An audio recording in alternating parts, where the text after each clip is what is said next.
Maafkan saya, tadi saya pikir itu bukan kamu. Saya takut salah orang lagi, ujar Leo menahan rasa malu. Wanita itu adalah Mala, begitukah? Lalu tadi apa maksudnya? Kenapa tiba-tiba saja Mas Leo memaki saya? Padahal tadi saya hanya berniat menyapa saja, ucap Mala masih dengan sedikit ketus. Sebenarnya tadi Mala tidak sengaja melihat Leo yang sedang mendorong gerobak es cendolnya. Dia berniat menyapa sebagai bentuk basa-basi saja, karena dia tidak mau disebut sombong melihat tetangganya sendiri tetapi tak mau menyapa. Sebenarnya itu adalah kebiasaan dari Mala sendiri, dia selalu ramah kepada siapapun dan menyapa duluan jika merasa mengenal orang itu. Tak peduli jika dirinya di dalam mobil, sedangkan orang itu berjalan kaki. Maka dia akan tetap menyapanya, meski hanya sekilas saja. Tetapi yang terjadi kepadanya tadi sungguh di luar dugaan. Saat baru saja membuka jendela mobil, Leo langsung memaki-makinya membuat dia sakit hati dan tak jadi menyapa Leo. Dia memilih melajukan mobil kembali. Sayangnya tidak tahu kenapa, tapi tiba-tiba saja mobilnya mogok. Membuat Mala kebingungan karena jujur saja dia tak tahu apa-apa mengenai mesin mobil. Lalu sekilas dia melihat Leo yang mendorong gerobak di dekat mobilnya. Dia melihat Leo dan berniat menyapa namun urung karena takut kejadian seperti tadi. Apalagi Leo sama sekali tak menoleh ke arahnya, namun dia menangkap sudut mata Leo sepertinya melirik ke arah mobilnya saat itu. Hingga dia berpikir kalau Leo melihatnya. Namun, dia tidak mau membantu. Sebenarnya, dia tak mau memanggil Leo, tetapi juga butuh bantuan. Hingga akhirnya terpaksa memanggil Leo, meski dengan hati yang masih kesal. Leo mendekati Mala. Maafkan saya, tapi sebenarnya begini. Tadi itu saya sempat bertemu seseorang yang mobilnya sama dengan kamu. Orang itu sangat menyebalkan dan membuat saya jengkel, karena sudah menghina saya sebagai pedagang kaki lima. Leo memberi jeda sejenak dengan menghembuskan napas pelan. Kami sempat bertengkar, hingga saat melihat mobil yang sama, sempat berpikir kalau itu mereka, jadi karena marah maka itu saya langsung memarahinya. Sekali lagi maaf ya. Leo berusaha menjelaskan dengan tanpa menyebut nama mantan istrinya sama sekali. Dia tak mau mengumbar aib dalam hidupnya. Mala menyimak dengan baik, dan dia menghembuskan napas pelan. Baiklah saya percaya, tapi tetap saja Mas Leo tak boleh seperti itu. Akhirnya Mala memaafkan Leo. Leo menghembuskan napas lega, karena Mala memaafkannya dengan mudah. Mobilnya kenapa? Tanya Leo, sambil menoleh kerah mobil. Mogok, nggak tahu kenapa, desah Mala.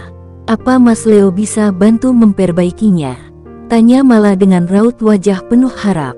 Melihat raut wajah penuh harap dari Mala, dia jadi tak endek hati. Saya akan cek dulu, sahutnya.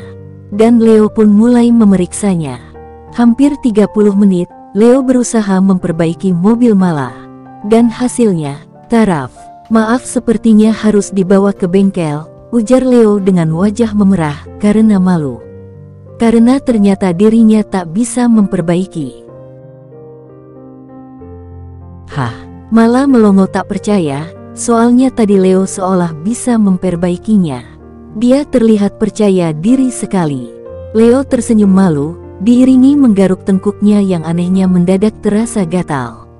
Ah, sepertinya ini karena dirinya belum mandi deh, pikir Leo. Ya sudah kalau begitu terima kasih ya udah berusaha memperbaikinya, meski gagal, ujar Mala. Dia melemparkan senyuman manis sekilas, yang menurut Leo seperti senyuman mengejeknya.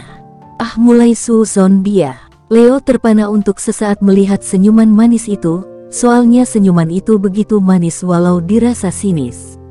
Meski tetap saja baginya lebih manis senyuman Vira tentu saja. Astagfirullah. Leo menggelengkan kepala, saat otaknya tiba-tiba saja teringat mantan istri. Tentu saja mantan istri pertamanya, Vira. Bukan Salma ataupun Mia. Ah, dasar Leo tukang kawin. Ada apa Mas Leo? Mala mengerutkan dahinya, merasa heran karena Leo tampak bengong dan beberapa kali menggelengkan kepala. Tidak ada apa-apa, wajah Leo jadi memerah karena merasa malu. Mia tak bertanya lagi. Leo yang kebetulan punya nomor temannya yang seorang mekanik bengkel, segera menghubunginya untuk memperbaiki mobil Mala. Leo dan Mala saling diam tak bicara, selama menunggu montir itu datang. Suasana terasa canggung dan sepi. Beruntung, tidak terlalu lama temannya datang dengan membawa peralatan yang diperlukan. Setelah dicek ternyata, tak perlu dibawa ke bengkel. Dan di tangan ahlinya, mobil selesai dalam waktu 20 menit saja. Karena tak ada kerusakan yang parah.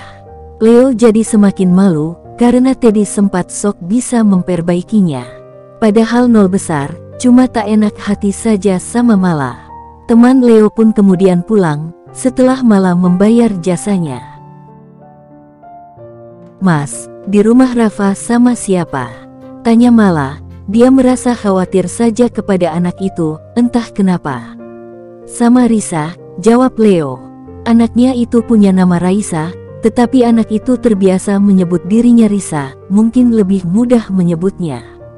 Hingga nama itu jadi nama panggilan sehari-harinya. Mendengar jawaban dari Leo, Mala mengerutkan dahi. Nama itu adalah nama yang baru, rasanya di lingkungan tempat tinggalnya tidak ada nama Risa. "Apa dia babysitter Rafa?" tanya Mala. Leo menggaruk tengkuknya sambil tersenyum. "Bukan, saya mana sanggup membayar babysitter. Dia anak saya dari istri yang lain," jawab Leo pelan. Malu juga sih sebenarnya kalau sampai Mala tahu bahwa dirinya pernah menikah 3 kali. Istri lainnya. Lagi-lagi Mala mengerutkan dahi. Leo akhirnya mengangguk, setelah beberapa saat berpikir. Apakah akan menceritakan hal ini atau tidak? Dirinya bahkan tidak terlalu akrab dengan wanita ini. Kenal dengan Mala pun, karena ada hubungannya dengan sang anak, Rafa. "Mas Leo pernah menikah sebelum menikah sama Mbak Mia?" tanyanya penasaran.